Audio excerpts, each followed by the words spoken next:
And we just hit a giant ball. That's not on the sheet. That's not anywhere on here. Break. Break. My insurance doesn't cover this. Not just anywhere here play soccer with a car. It's not what it says, Jack. Ladies and gentlemen, this is your captain speaking. We're about to experience some minor turbulence. Who said that? That's fine. Jake, you're gonna hit that car. Jake, you're gonna hit it. Yes! Big slow to the car. It's gone. It's gone.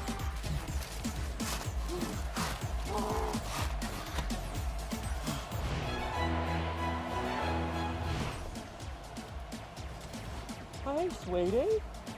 Yeah, no, it's fine, yeah. I'm not coming home. I love you, and I love the kids. I love it.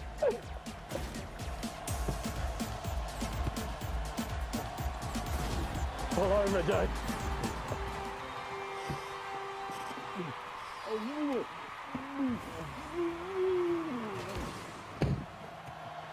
Off you go.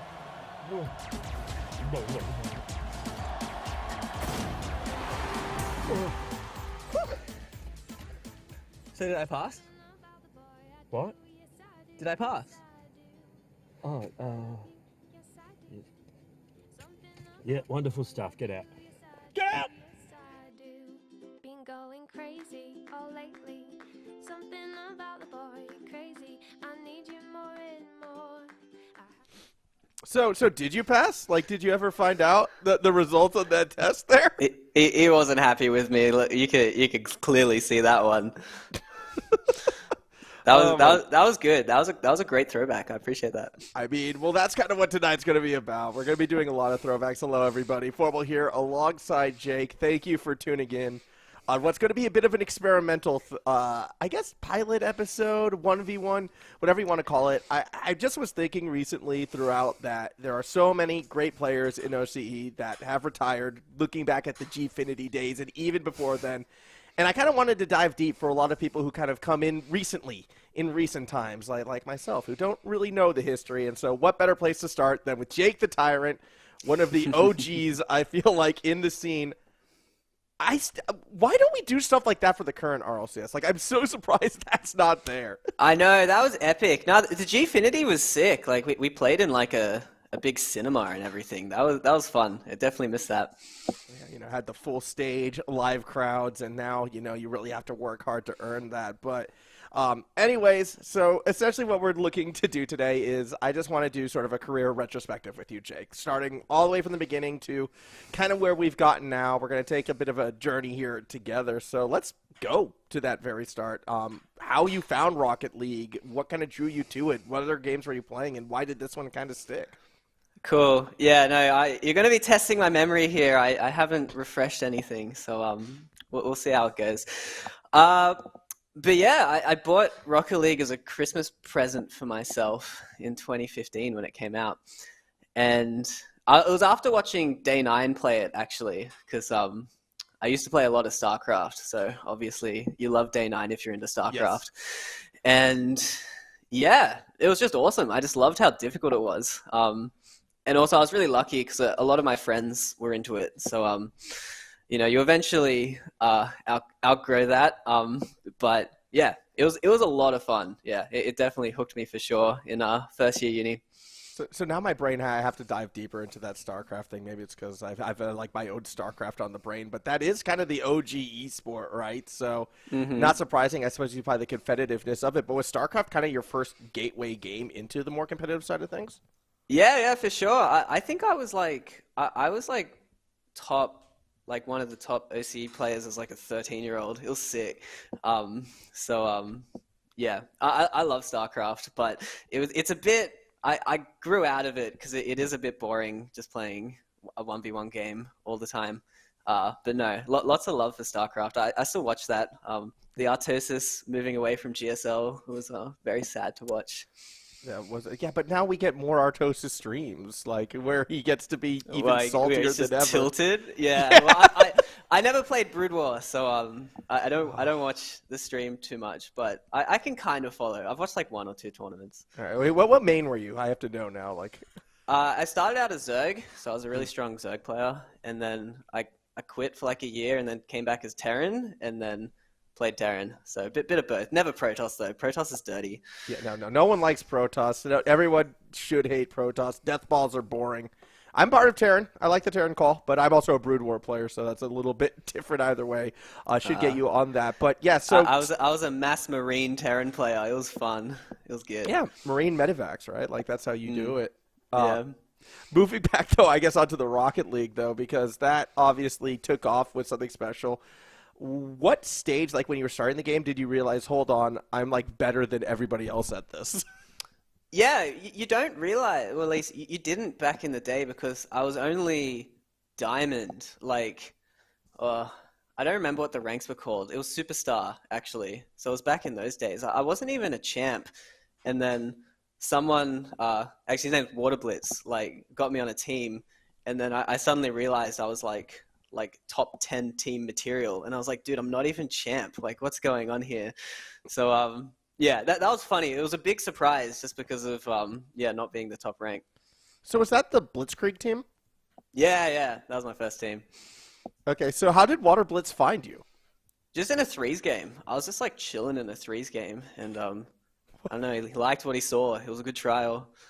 So yeah, because there wasn't six-mans or anything like that back then, so I guess in order to find teams, it really was a case of like actually using the in-game chat to talk to people?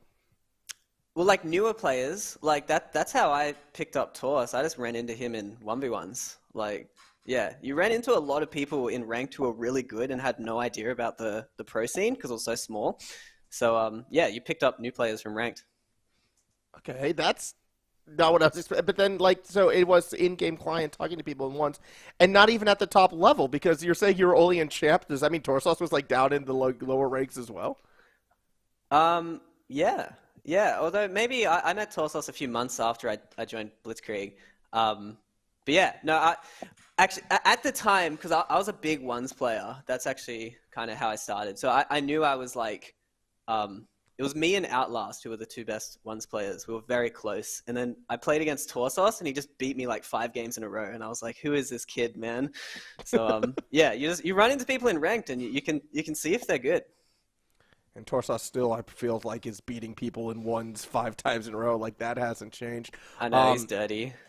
So then what was the first event, I guess, that you entered with Blitzkrieg? Oh, probably an RLO event, honestly. RLO is as old as my career. So, yeah, probably just some like random Wednesday tournament for like a $10 prize pool or something. Rocket League's come a long way. It has. I guess, though, like what I'm trying to get at, though, because, like, obviously, you know, you come up as a pickup team doing kind of like smaller events, doing well in them. But, like, I'm still trying to figure out, I guess, when you made the jump from, like, champ player to one of the best in the country, essentially. Like, was that sort of... Champ player was one of the best in the country. I'm not joking. It's like you just...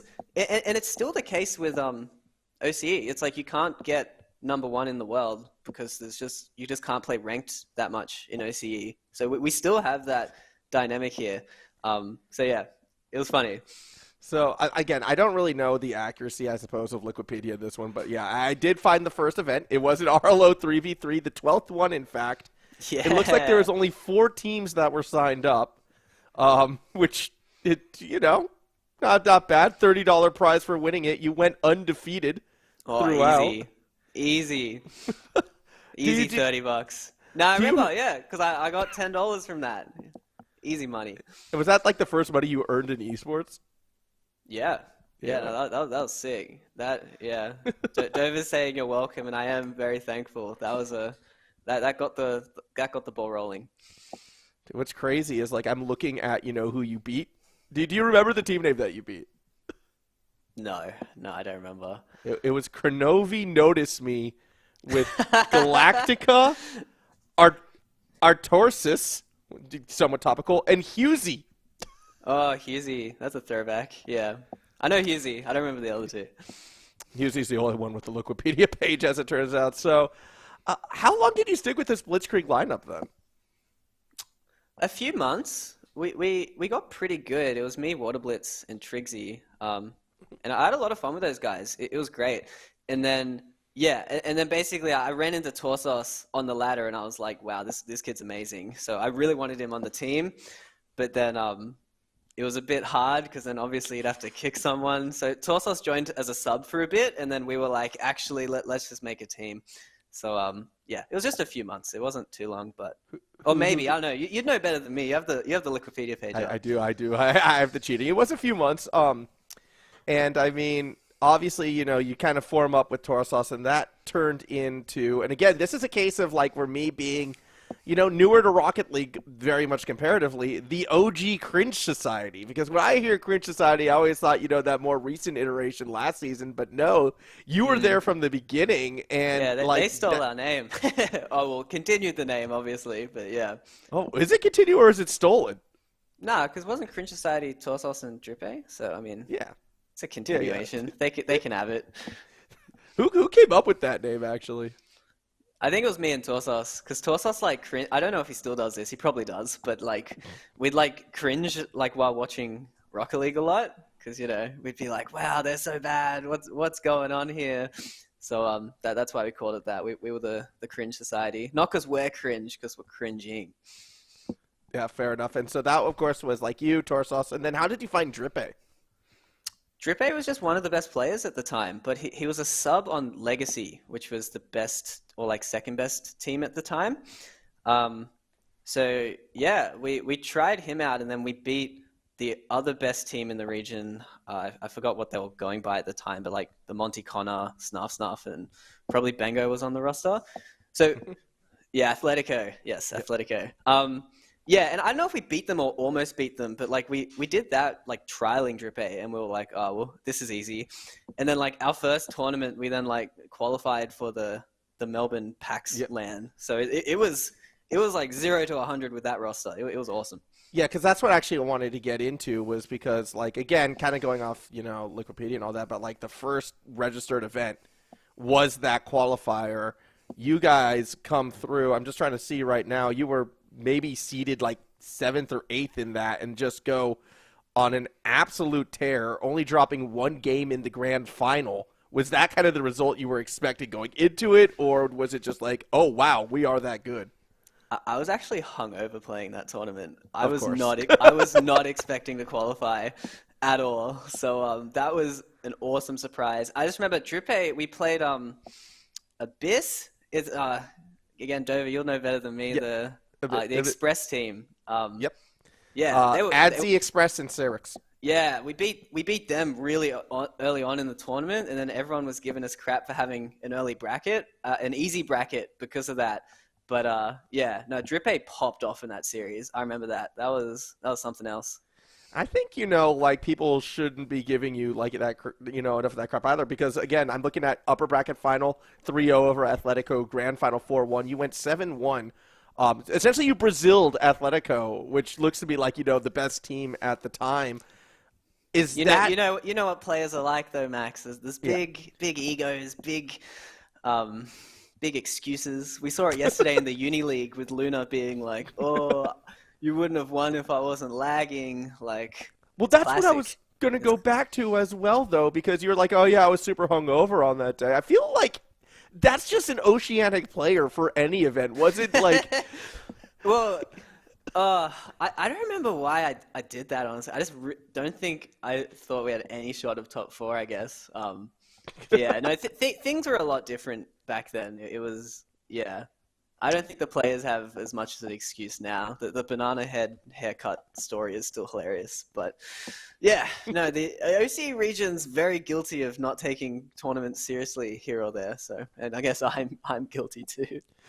Fair enough, but I mean, worked out for you. You win that event, and then you get picked up by Alpha Sydney, and I imagine this would have been like the first time for you, kind of negotiating as a player, finding a team. What was that sort of experience like?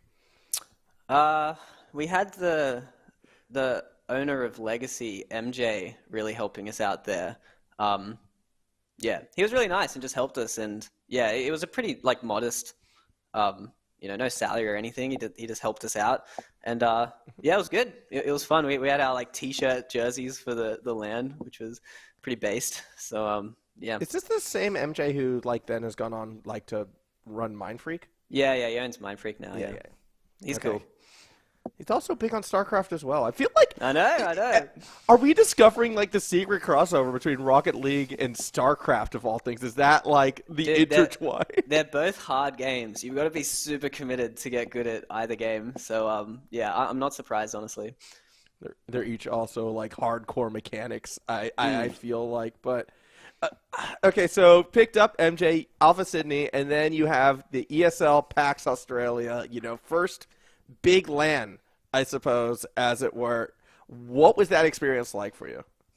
That was awesome. That was the first LAN where you realize you suck at LAN. So yeah, no, you can't give any crap to players playing on LAN, especially for the first time, because it's so different. It's like you're on a different sized monitor, different distance from the monitor, like so much distractions going on around you. Yeah, I was surprised at how bad we all were, me in particular. And yeah, we bottomed out of that one. Really unfortunately, actually, we had a really close series with, I think, Legacy in the lower bracket. Yeah, no, that was a great experience. That was fun. So, like, what did you get? Because would this also be like the first time too when you like got to meet up with your team in person and like actually get to hang out and like? Yeah, they showed up late. They showed up at like 1 a.m. or something the day before the tournament and woke me up because I had to let them in. So I was so cranky meeting them for the first time, but it is what it is. Wait, what? Okay, so did get up on the. What was it like though? I guess I guess in this situation, bunking, hanging out, Drip A, Torsos, what was kind of that team environment like for Alpha City at the early days? No, it was awesome. I mean, we were just all so happy to be there. It's so weird getting flown out for free to like, Melbourne just for fun. Our apartment was sick. I mean, yeah, no, Alpha Sydney, they looked after us, yeah. So it was fun. All right, cool. I'm still just trying to get like a team vibe because like right now when I like obviously have gotten to know you well, you're pretty soft-spoken but that quiet confidence. Torsos, soft-spoken but a bit louder confidence. I kind of feel like Drip A is the same. I always feel like you guys would have had that like confident swagger amongst yourselves. Yeah, no, we were very, very confident as a team. Yeah, maybe not before that qualifier like I was talking about, although Drupe and Torsos probably were. I was just drunk, but yeah, no, we always really backed ourselves, and yeah, like I was talking about, yeah, there was plenty of doubters initially because we just kind of came out of nowhere, but yeah. Okay, how old were you when this was? Was this like 18? First time going out. Okay, dude, so that first explains... year uni, man. Come on. Yeah. Gotta have okay, some that fun. Because I'm just noticing, sorry, the reoccurring theme right now. Oh yeah, hungover for this event, drunk for this event. Like, how many of these did you actually do sober? No, that was the same event, to be fair. Well, but, I guess, yeah, but later in it, I suppose. But yeah, no, I actually don't drink much anymore. Especially once I started getting to Rocket League, I stopped drinking because I was like, I gotta protect my brain cells, man.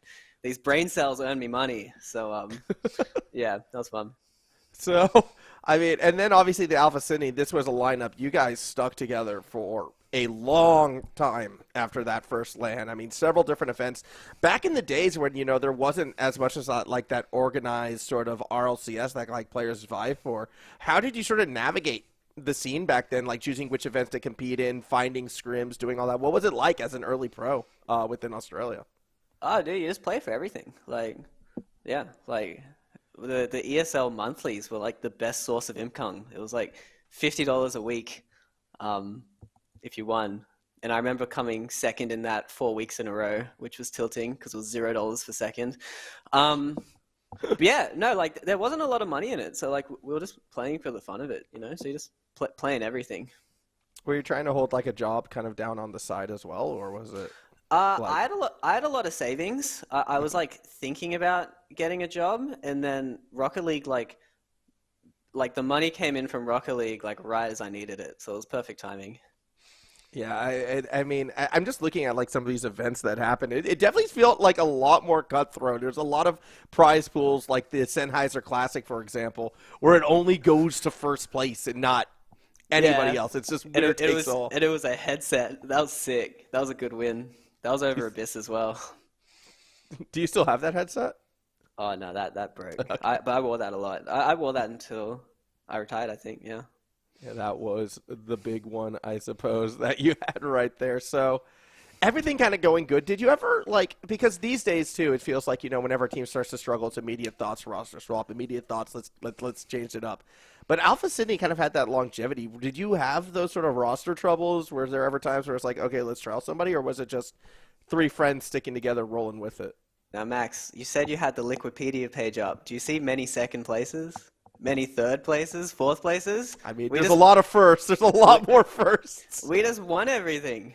Yeah, we just won everything. So I mean, there was literally no reason to make a roster swap, like for as long as we were together. Yeah. Yeah, fair enough. Well, I mean, I'm willing to talk about one event that you didn't win, but still was a pretty big event, and I'm not even saying that as a bad thing because if you had won it, it would have been monumental. But RLCS Season 3, that's a whole nother beast entirely, and like obviously that one didn't go Alpha Sydney's way, but you did get to kind of go overseas. I feel like that was the first overseas land, no? Yeah, for OCE. That was Season 3. Yeah. And so what was that experience like, all of a sudden being flown across the planet, essentially? Dude, that was epic. Are you kidding? Like, it was already cool enough getting paid to play Rocket League, but then, yeah, getting flown out, like, it was just incredible. I mean, and, like, seeing, like, the RLCS production was really impressive as well, because you can see from the photo here, it was in, like, a big theater. Like, yeah, it was a lot of fun. And it was so much fun, like, scrimming the other teams. Like, I remember we got there, and I can't sleep on planes, so I'd been awake for, like, 30, 40 hours or something. And then they were like, Flipside want to scrim. And I was like, well, hell yeah. It was like, it was great. It was a lot of fun.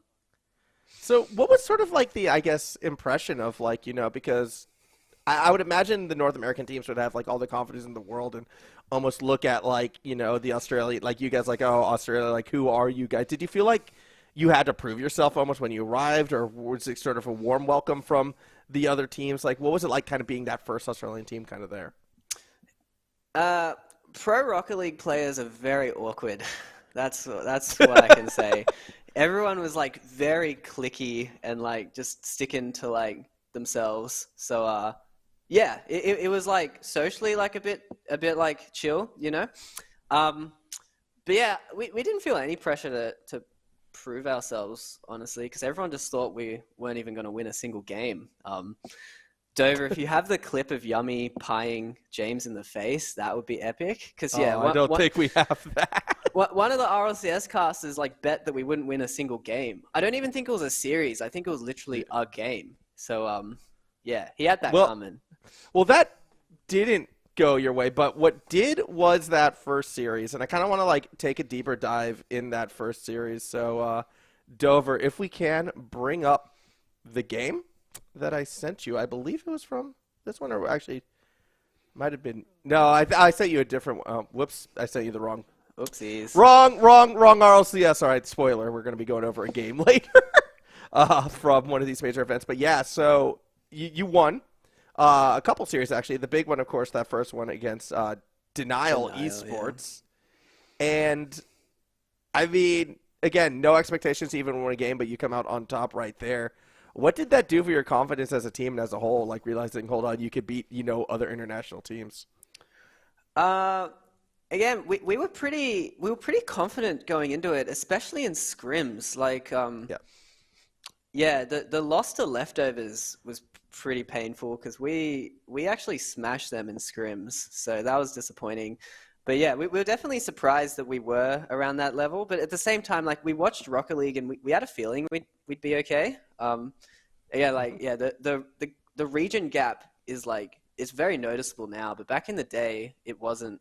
So yeah, no, it felt great to beat Denial. Again, we were expecting a 3-0, so it was a bit sweatier than we were expecting. But yeah, no, the Mocket loss was understandable. And then the leftovers loss annoyed us because we really had their number in scrims. For context, by the way, for other, people like me, Mocket, K-Dot, Fairy Peak back in their prime. So, yeah, that's a spooky No, team. that wasn't their prime, man. Well, that was like their first tournament. You know what? I saw them recently play, and I think like anything before that last regional, I'm just counting as their prime, all right? You didn't see what Solary looked like in the most recent closed qualifiers. I'm just taking shots at EU now. What happened against that leftover series, though? Because, yeah, game 1, 4-1, super good, and then you don't score a goal again. Like, what? I don't remember, to be honest with you. I think leftovers actually played really well. I think they stepped up to the occasion. And like I was talking about, it's like you just play worse on LAN. So it's like we certainly weren't at our best that series, but yeah, it was annoying for sure. I mean, but that was only, like, realistically the first RLCS, because then again, more wins, just winning it out. ESL, AU, NZ championships, still winning clean. We got the clip, by the way. We got the pie clip. You got to just show run it. it. Just run it. I got to see it. I'm waiting. Yeah, here we go. So we presented to Yummy because Yummy actually made the bet with James. And yeah, I can't believe James made the bet. Again, I'm pretty sure, I'd have to double check with Yummy, but I'm pretty sure it was just like a single game. It's like, what was he expecting? So then we won the series, so he was absolutely screwed. I think he should have got a few more pies to the face. Yeah, one for each game, right? I know, literally, but yeah. And was this just like in the parking lot of the arena? Of the hotel. We stayed Of the at. hotel, okay. Yeah. No, but it was fun. Like, yeah. RLCS is fun. I'm not sure if it's still like this, but yeah, you like hung out with the casters, the crew, like you're chilling, you're going to like American restaurants. But no, this was like actually the highlight, honestly. This is. Well, that's what I was like about to ask. Like, is it still, kind of that sort of, I guess, vibe? Because it did feel like we don't see moments like this anymore of just like the people hanging out and like going for it. Everything feels a lot more close. Oh, so satisfying. No, that's still great. I'm not sure, Max. I haven't been to an RLCS in a while. When I was a coach, I didn't go to an RLCS as a coach either, but I went to a lot of DreamHacks, and it was pretty chill. It felt really wholesome in these first few years for sure. Yeah, okay, so I find it interesting though. Like, I almost feel like the other casters were more approachable, I guess, than the other teams, because you're saying like the other teams had their cliques. Let's name it. Like, who were the clicky ones? Who were they? Everyone. Oh wow. Dude, pro players are awkward, man. We sit inside and play video games 24/7. Like, it's expected. Like, yeah, no, just everyone, just like the North Americans. Did you at least hang out with like Tainted Minds? Oh, of course. Yeah. Okay. No, we had our own clique, man. Gotcha. But I remember like Freaky wasn't very popular with the Europeans, so like Freaky hung out with us a lot. K-Dop was so fun to talk to because he could like barely speak any English, but it was just had a smile on his face all the time. Yeah, Marky Doodah was really funny as expected. Yeah, everyone was nice, just awkward. It's just okay, fair. I feel like that's why like OCE needed to be included with more of these things. And I don't know, maybe this is just like a little bit of like that Australian pride. With Kami tagging along as well, but like, like that's what Australians are great overseas. They're always great at like breaking people out of their shell. I feel like you should have been able to do that with all like, the Dude, we were awkward too. Again, we're not special. We're all just playing video games for a living. It's like CJ is the true GOAT, man. Like CJ is built different. Fair enough. And that was the first RLCS, and as mentioned before, kind of went back at it, had to keep getting on that grind, winning more local events and all that. RLCS Season 4. So going back after the first RLCS where, you won a couple games when you weren't expected to, was the expectation sort of the same that second time around in Washington, or were you a bit more driven to go further? Yeah, I think we were always driven for like, in the third and fourth RLCS, we were like hoping for like mid-placing, so like 5th or something. So, yeah, it hadn't changed because we felt like we didn't play our best in Season 3. So, but we still didn't know we probably weren't winning it. So, yeah, we were definitely going for around that like 5th spot. And also by this times too, the team change has happened. It was no longer Alpha City. It was now Chiefs Esports. Chiefs. What happened there? Chiefs were just a really respectable org at the time. Well, still are. I forget because they're like technically the old Taint and Binds now. Yeah. No, Chiefs were great. Yeah. No. Yeah, they had like one of the best League of Legends rosters. They gave us a really good offer. Yeah, that was great. So was it just like they gave you a better offer at the time and you had to take it, or was it a contract running out with Alpha City? Like, it was a bit of both from memory. But yeah, money talks. You know how it is. And at this stage, were you like making enough to be like actually earning a living through the Rocket League? It depends what you mean by living. Like, I was living comfortably with my parents, but I wouldn't have lived comfortably like paying for rent because Sydney rent is silly. So yeah, it was nice. It was I was earning like more than my friends who worked like, you know, chill casual jobs. So that was very satisfying. So I noticed in the chat, and there is one event there is listed, the Billy Fan Club. This was in between orgs. When it came together, was that just because you're fans of Billy?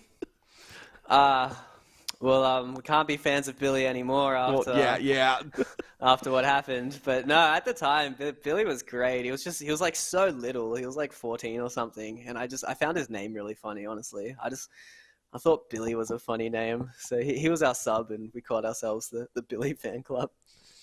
Okay, so. Okay, you had a big part of the Cringe Society name. You have a big part of the Billy Fan Club name. Like, if you were to come up with the team right now, what would you name it? Dude, I actually suck at names. These are all names that like are made like with Torsos and Drippe. Like, yeah, don't put me on the spot. I suck at. That's why my gamer tag is Jake. It's tough. Also, James Cheesy calling you out right now. Did you win any international events? Yo, that's toxic. Yeah, well, no. Internationally, no. Domestically, obviously, one of the best. Unless I'm missing something. There's not an international event that I don't know about that you snuck through and just won it? Nah, we came second last in like everything. So never came last at an international event. I was very happy with that. And then, yeah, fifth was my best placing at RLCS 5. Yeah, fair enough. And we'll get to RLCS 5. But first I want to talk about Gfinity. Because that's where I feel like things for Rocket League and OCE finally got that structure. You had, as you're talking about before, like the theater, you had a bit of that live crowd, that regular sort of play starting to come together. But even before that, I guess it was sort of like the Gfinity Challenger series that were happening all the time. And that's when you look at Chiefs' history, it was just like win. So what was sort of that experience, playing 3 tournaments a week and really on that competitive grind? That was fun. Well, again, like, it's all the same stuff because, like, most of these guys would just play the game for free. Like, we still would have. It was awesome. And, like, yeah, we were playing when it was, like, $10 prize pools, So, yeah, it was just really nice to have all that money injected all of a sudden. But it was the same stuff. It was like, instead of scrimming, we were just playing tournaments. So, yeah. Fair enough. And then it is from that to RLCS Season 5. And now is where I'm going to ask Dover to bring up the game that we have, because this is where we kind of got a game from. Because I wanted to actually sit through and kind of watch a game of yours. And this was, I believe, upper bracket round 1 against the Evil Geniuses, the game 5. Dude, this isn't the series to watch, at least for me. I was actually playing on Square Dead Zone by mistake this whole series and didn't realize until the end. So wait, what? Yeah. So I have the default cross Dead Zone, right? But then Kami, the other Xbox controller player, has a Square. So he set up Square Dead Zone before this game. And then I didn't notice until afterwards because I was saying. How could you not notice? That feels kind of important. That feels. Because I'm telling you, you always feel terrible on LAN. It's like everything's so different. You expect to feel mechanically bad, but yeah. During the series, I think there was one open net miss where I was like, oh, something's very wrong in this game. Yeah. Was So it was it in Game 5? I don't think so. Oh yeah, they start off well as well, don't they? Yeah. So yeah, this is a funny series. Yeah. I got carried this series. Torsos and Drippe played great. Who was that? Was that Drippe who was raising his hand after that goal saying my bad on that? Maybe. I don't know. We tended to do the triple my bad because that's good for team energy. So yeah. I'm kind of wondering, actually, the whole, like, feeling worse on LAN, if that's, like, actually a big reason of kind of what's been happening with, like, the Pioneers and Ground Zero, how, like, you know, their first big LANs, they've been struggling. If that's kind of something that's been kind of undersold as a reason why OCE has been struggling as of late. Yeah, I would agree. Yeah, but again, everyone has it, though, is the thing. So it's like, you know, NA and EU are also not playing at their best at LAN. Yeah. But isn't it something that you would get used to when you do it enough times? Because I feel like, you know, the NA teams, they have a lot of LAN experience because it's just, I guess, more accessible when it's the top 6 teams to kind of get there, or top 5, sorry.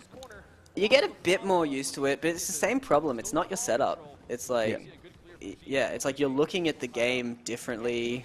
Your hands are sweatier. Like, it's just, you're just obviously not playing in your normal environment. So yeah, you get a bit more used to playing. I think this is a goal, isn't it? Backboard, Drippe. Oh, me. Nice, or... nice. Was it faking? Square dead turn. Yes. Oh, I would have been laying into you on commentary for that one, but... Dude, that was normal back then, to be honest. Rocket League's come so far. Yeah, our defense actually got us our international results, to be honest with you. I was about to ask, like, what you were more like known as a defensive team. Torsos is a god, man. I'm telling you, he played amazingly this series. Watch this one again from underneath, just boom. Easy flick. He still does that to people, by the way. Like, that hasn't changed, some of those flicks. Although the dominance is now gone. He's a ones god, man. I'm telling you. That's why we picked him up. So yeah, so would you actively acknowledge the fact, like, yeah, it's our defense that's strong, and like practice and hone in on that when you would scrim, or was it just something that like came naturally to all your guys' playstyle? We were all naturally very good defensively, especially me and Torsos, because we played ones. We were like everyone's so good at defending now, but like back in the day, me and Torsos were the only ones who could like not get scored on with like any shot, because you know it's not difficult. Oh, close. It's not difficult. You just sit sideways in net. So see, like Evil Genius are doing this poorly, right? So like, see how they're all facing forward? They're like not covering the net at all, and they're like jumping awkwardly. So that's what a lot of the international teams did, which is, I think, why we had an edge, at least defensively. Because me and Torsos, and then Drippe got really good at it too, but it was really me and Tors from ones, just like pioneered that like sideways goal saving, and it's just be super solid in net. Yeah. So that was good. It's that stuff, and I think, I mean, now that's like how most teams play defense. I'm watching that from what Evil Genius is. I can't be helped but reminded of Extremely Washed Up from the AEL Uni League. And the fact that I'm seeing things that remind me of the AEL Uni League really does show how far this has come as a game. Yeah. Nah, we were all, literally, I think 3 random SSLs would win RLCS in the early days. Yeah. Everyone's I mean, but that's better. been like known for, I feel like, a bit. That's like not a groundbreaking statement just because of the nature and how the game's evolved. But I'm kind of curious, like, so you guys were one of the first to actually like play defense, almost like more how it is today. Did you notice the other international teams like kind of copying you as like scrims happened, or you know, did you feel like your defense had that impact? I don't think they would have been inspired by OCE. I learnt this from coaching. They're toxic to OCE, man, over in EU and NA. So yeah, they may have figured it out on their own. Obviously, I don't think we pioneered it either. I think we were just one of the better teams at it. But yeah, everyone eventually got better. There we go, final 15 Yeah, seconds. like you can see, we're just a lot more solid when we're in defense than EG. Because yeah, honestly, it was our offense. Oh, see, look at these players, man. Too easy. Where's your goal? Dude, I didn't score this series. I'm telling you, the That's why it was. the square dead zone killed me, man.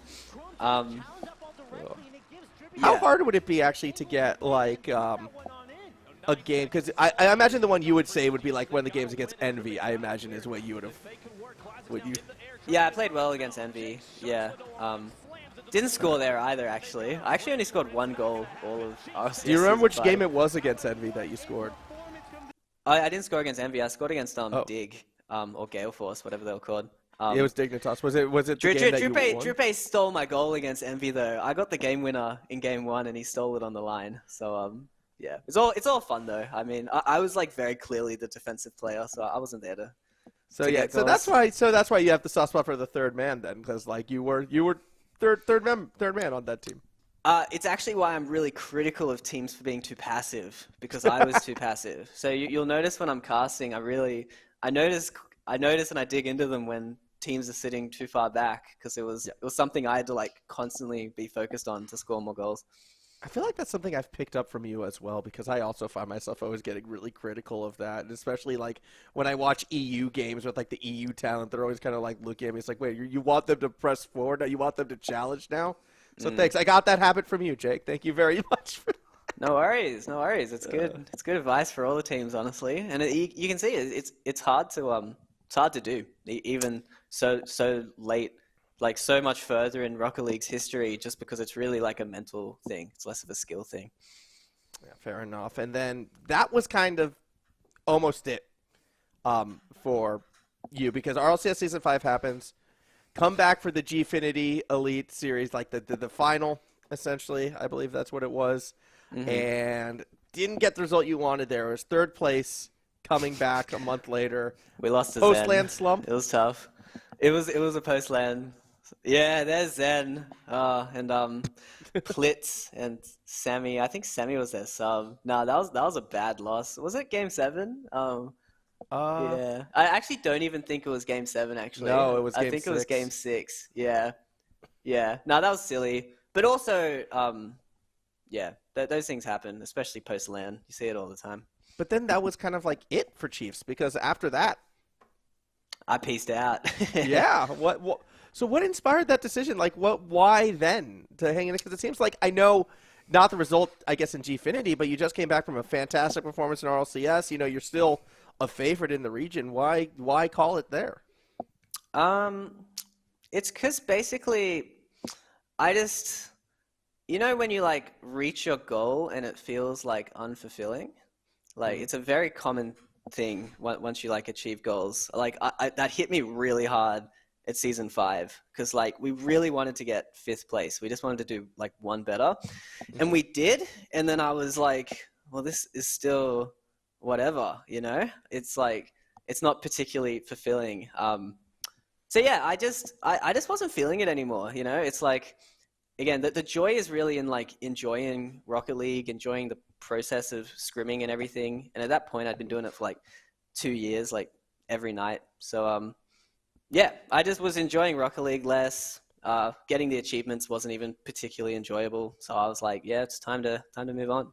But you were still playing though, because like you come up a month later again, retirement pad, yummy cheese man, and you same team. Nah. I played the Gfinity series. Yeah. Just because it was like less pressure. I didn't scrim, and I played like a god, man. I was like, wow, should I? I got MVP. I scored like heaps of goals because I was coaching We Dem Girls, and I was watching like iGnite all the time. So it's like I learned so much, and I was tempted to unretire, but then had the good time coaching them for the year after. And I want to kind of like get into, I guess, the coaching, because that kind of is where things went after, the playing didn't happen. Coaching kind of starts to take over, starting with TSM. What inspired you to pick up coaching then? Like, was it just not being able to get away from the game, or? Honestly, I liked the idea of international money, because I was always so tilted as an OCE player, because they were literally like earning like 10 times the amount we were, and we were like but not 10 times, but Yeah. like the salaries of like the NA teams that we were better than were like 5x more than us, and it was super tilting. It was like super tilting. But obviously, like you have a life in Australia. Like I was going to uni and everything, so it was tough to move over, especially because back then it was still the super closed like league play. So it's like it's not like today where you can just show up and be a top player if you have the skill. So I was really interested in the international the money in it. So that was actually a big driver, as funny as it is. Were you in Dallas as well when TSM went on that deep run? Yeah, I was coaching them then. Yeah, and I was in there. Yeah, we came second, I think. Yeah, that would have been a crazy run, and like, and we beat Torsos and Drupe, which was very satisfying. That was a close series though. So, what is your approach to coaching again? Like, how different was like player Jake to coach Jake? I suppose in the approach to the game. So I learned a lot coaching, and I think Yummy learned similar lessons because you hear it a lot, where it's like you sadly don't have as much control as a coach as you would like to. So I like was excited to bring all these like OCE ideas to them. And then Metanoris was actually, I'm going to call him out. He was particularly bad at this, where he was like, oh, I don't care if it works in OCE. And I'm like, dude, it's good. Give it a go. And he's like, yeah, but who cares if it works in OCE? It's like, there was like no respect for the OCE region. Wow. And that was when we were getting 5th and 4th places. So imagine now. So I really, I read a lot of books on coaching, and kind of learned that like you don't want to like shove your own opinion in. You want to like facilitate the team to like figure out their own stuff. So I just helped them like figure out what they wanted to do. Weedham Girls got that really nice E-League victory, which was great. And then the second in Dallas was great. I was just a pretty chill coach. Just tried to facilitate everything, and just kind of knew that, like, at the end of the day, there's only so much you can do as a coach. And then from that as well, the transition into casting. How did that come about? Like, how did you first pick up the microphone? Who talked you into it? And like, how does that vibe with you? Yummy talked me into it. I started coaching the RLCS season after I stopped playing, so that was a lot of fun. We had a little studio in Sydney, and it was me, Yummy, Hysterics. Yeah, no, that would be funny. Hysterics and Tom Snedden. I forgot his game tag. And that was a lot of fun. Yeah, because like casting, it has its own skill set. You got to learn how to talk out of your ass for a few hours, essentially. So and that's been good. I still really enjoy it, obviously, because we're still here. And then obviously, during RLCSX, you were balancing the casting and the coaching kind of at the same time, which I imagine would have been very sort of chaotic in a sense, having to follow like so many different leagues and so many different things at once. How were you able to find that balance? Well, I actually took a gap year from uni to coach because there was a lot of traveling. I was thinking about moving over there as well. I was pretty deep in Rocket League at the time. So yeah, like I'm sure I hear it with you all the time. You're deep in all the regions. Like when you put the time in, it's not too difficult. But the toughest thing about that year was my sleep schedule, because I was waking up at like 10 p.m. to start watching scrims at like 1 a.m. Like that, I don't ever want to do that again. That's the life I'm living right now, by the way. I can't even plug this Twitch channel. I don't even know where I'm streaming. It's not good, is it? It's tough. It's hard. Yeah. Well, that's why you find the 24-hour gym, right? Although I think most of them are these days, but still. Have you blacked out your room? Have you gotten into like the sleep hacks? No, that actually seems like a good idea. That seems like we need to get on that. You have to. I bought heaps of like black garbage bags, and I had this big like window that was also like a sliding door, and I covered the whole thing in plastic bags, and it kind of looked like I was a murderer. But that was edgy, so it was cool. I might have to get on it because my room gets bright quickly. If you actually want the top hack, there's like this German like shutter thing that goes on the outside. You rent your place though. As soon as I buy a house. There's these German shutters that go down on the outside, and my dad's place has them, and it makes the room pitch black. It's like I the first few nights I slept in there, I slept for 14 hours. It was. Well, I'm link me that, because I kind of am hunting at the moment for a possible. That could be something that's happening in the future. Let's put it that way. Yummy in the Twitch chat, by the way. How you doing, Yummy? Saying you forgot to talk about Wolfie, apparently. I'm pretty sure we mentioned Wolfie at the start. Was Wolfie casting that series? No, Wolfie was admin or like observer, but not the very first one. But yeah, no, Wolfie's an OG as well. He's I actually met up with him the other day. He was great. He was a lot of fun. Yeah, met him in ranked. Like you met all the people in ranked back in the day. Yeah, like how many of the old guard do you actually stay in contact with and still talk to and all that? Not as much anymore, honestly. Yeah, Dover just said me. Obviously, everyone who's still like professionally involved in Rocket League, I get to chat to a lot. So like you guys, Yummy, Dover, Torsos. Should see what Drupe's doing. Last time I heard Drupe was in Europe, so he's having fun. Yeah, I haven't seen Desu in a while. But Desu was always fun at LANs.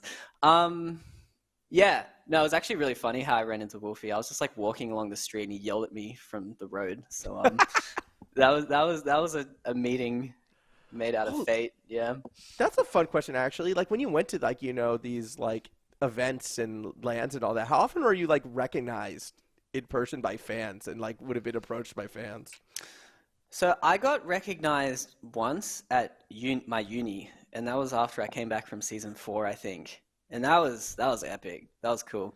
And yeah, no, it was cool. It was cool going overseas. It was always like the fans were mostly not there for OCE. At least season 5 they were. But yeah, there was funny things where I remember we were people were lining up for autographs or something, and we had a massive line, and I was like, wow, this is awesome. And it's actually everyone thought it was G2's line or something. So yeah, that was funny. But yeah, getting recognized and having people look up to you who you don't know was really cool experience, honestly. Yeah, cool. I think at this stage too might open it up a little bit to, if anyone in the Twitch chat has any questions, that would be a good time to throw them in before we kind of wrap up here. I'll open Twitch chat. What's the? Yeah, I mean, it hasn't been nothing too crazy yet. I never cast with Twitch chat. You're all way too toxic for me. I should get off of that habit. I don't know. Again, you didn't see. Yesterday, it was the opposite. University of Sydney was the opposite of toxic. All right, it was good times.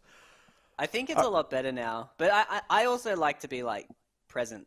Yeah. You can get very distracted reading Twitch chat, whether they're negative comments or not. So true. That I agree with. That's just why I only do it on boring series. So by the way, if you hear me referencing on boring series, yikes. Oh come on, you know it happens. You know it's true. Yeah, but I sit there, man, professional to the end. You can't. Yeah, but I also think for community stuff, I probably should have the Twitch chat. No, I don't have it open for the RLCS broadcasts. You won't be seeing me making any references there. Yeah, exactly. Yeah. I will say this. Okay, let's here we go. What was I might have missed it, but what was the first LAN? Yeah. So you missed actually a really pivotal LAN. It wasn't our first, it was our second. So the first one, Duffy, was at PAX. And it was a $500 tournament. We had a stage though, so it was sick. But we came dead last. Unlucky. My favorite LAN to date was the first time qualifying for RLCS in season 3, because that was a LAN at Throwdown. And I actually had a lot of my friends come, so that was really cool. And obviously, yeah, that was insane. And the stakes were so high, because it's top 2 goes overseas, bottom 2 doesn't. It's that was really awesome. So that would have been So you're saying that was the Throwdown Rocket League finals? I think so. For some reason, I'm thinking there was maybe a Throwdown LAN before that. Because there was Yeah, like the it was season 3 qualifiers. It was like its own Okay. thing. Yeah. But it was a LAN. It was so sick. It was good. Okay, fair enough. And that your like absolute favorite LAN? Yeah, if that was the first throwdown in Moore Park, that was mad fun. Yeah, it was in Moore Park.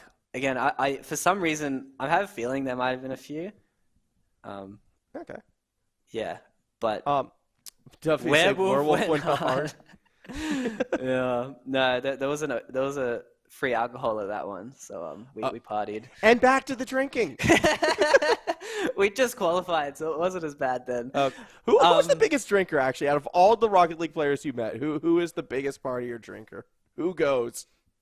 Probably Marky Dudar. He was a party boy. Obviously, yeah, Dover's agreeing with me. Yeah, no, Marky Dudar's a party boy, and he's still around. So he's maybe still partying with people. See, I still think my first thoughts still go to like Lethal for Life or Vive or somebody like that. But again, Lethal's fun at LANs. I chatted to him. Yeah, both of those, Lethal and Vive are fun. I still remember. Sorry to kind of hijack things. The greatest, the best LAN I've seen in terms of I guess that party idea was one of the ones at Fortress where it was Lethal, Vive, and I think Riv had a team. And every time I would look over at their game where they were playing, they were just downing drinks like nonstop while playing. Wow, And I think they wound up coming second in the end. They are party boys. That's Like, sick. Yeah, that was shout out to Fortress, I guess, for that event right there. Did you ever were you ever drinking at an event or were you keeping it professional there? Not while having the event, okay, not but while. I had some fun at the RLCS after parties. I think at season 4 there was a mechanical bull, and CJ was a gangster, man. CJ stole a bracelet that said he was over 21 and got us all drinks. So CJ's a god.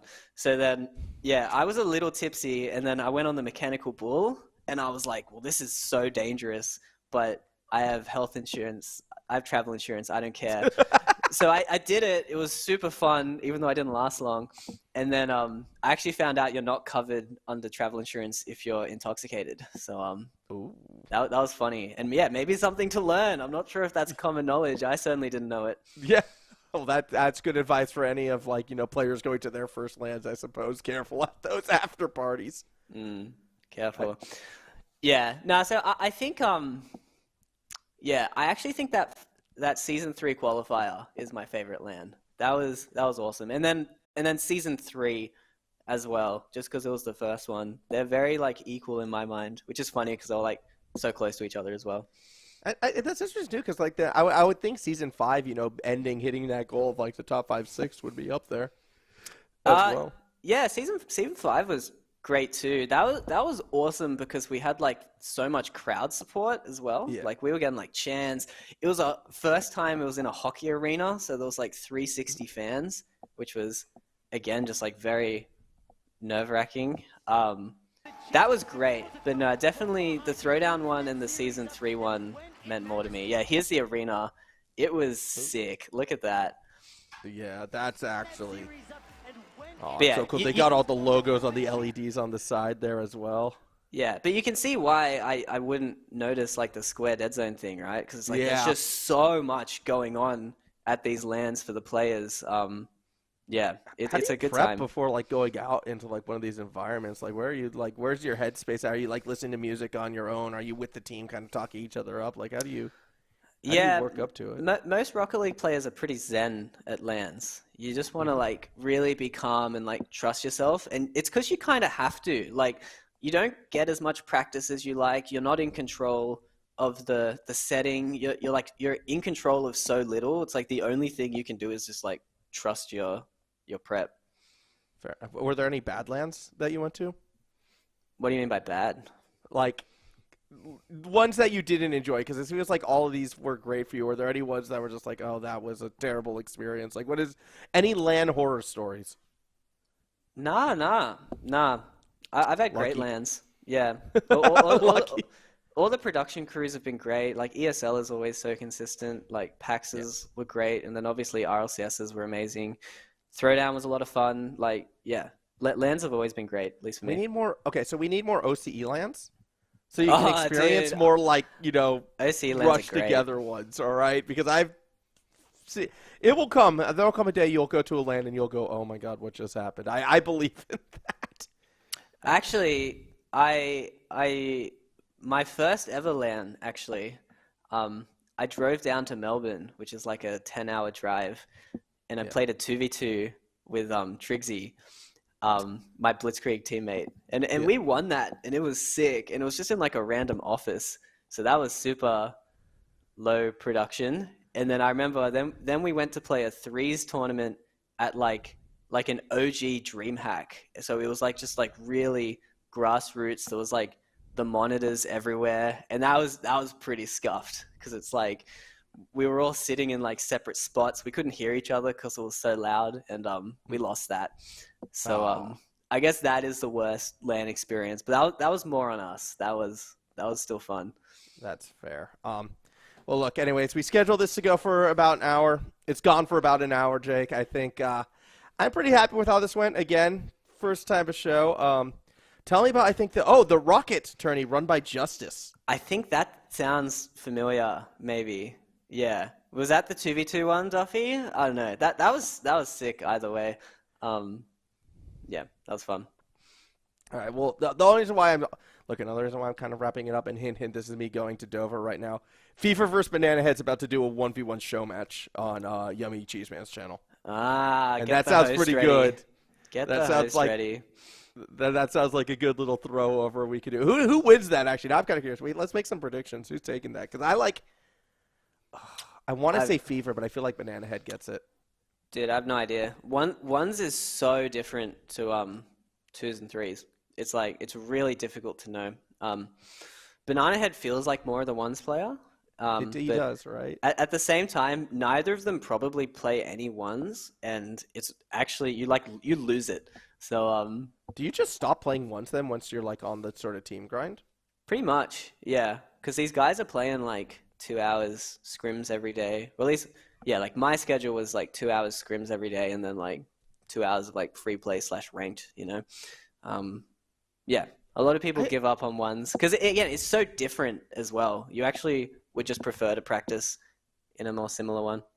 All right, one last question, and then I think we'll sign off. Out of all the players today who are like, we'll just shorten it to the top 8 teams. Who do you feel like is sort of the Jake 2.0? Which player do you feel like best embodies your sort of approach to the game that's still out there competing right now? Oh, it's actually super easy. Do you know who it is? I'm trying to think. I want to say, dude, my first thought was going to be Fever. Oh, I wish. I wanted to give you ups. I wanted to give you the props. Right? Who is it then? It's a top 3 team player, and okay. I guess there's 2 of them, but there's one I had in mind just because he's been successful longer, which is the hint. Oh, is it Torsos? Are you? Because I would. No. Okay, good. Because I would have disagreed with that. Dude, no, it's Scrub. Scrub plays very similarly to how I used to play, so I like watching him. Okay, I actually wouldn't have picked that. But now that I think about it, it does make sense. It does click. No, Scrub's the glue, man, and he's not flashy. Like he's got skills. He's not greedy. He really does his job super well, and he's on a great top performing team. Well, there you have it. All right, Scrub. Unless your Torsos dude's a grind team. Favorite teammate before we sign off as well. Oh, I can't answer that. Come on. I love all least my favorite teammate. Ex-teammates equally. No. I'm not answering this, honestly. No, I've like truly loved all my ex-teammates. And they're all all right. Well, here's a better way. Most annoyed you've gotten at a teammate. I don't really get annoyed that much. Okay. To be honest with you, I guess Torsos is difficult, and he knows it. I think he's better now, but yeah, Torsos was the most difficult to handle at times. So I guess that can be the drama you guys are after. We gotta get one clip. All right, we have to make one sort of false narrative that now Jake hates Torsos. Everybody, just mark it down, write it down. And on that note, yeah, I think we are going to sign off. Again, Jake, thank you so much for this experimental run. If anybody who watched along has any feedback, by the way, for the show or anything they'd like to see sort of change, added in the future, like if they want to see it continued, please shoot a message towards any of the RLO places in the Discord, on Twitter, anywhere. My Twitter, go ahead and do it. Follow Jake's Twitter as well. And yeah, again, one last time, thank you so much, dude. No, thanks for having me. It was fun. On that note, Dover, I suggest we raid this Fever vs. Banana Head best of 5 before it's over, because I think people will enjoy that. So have a good night, everybody.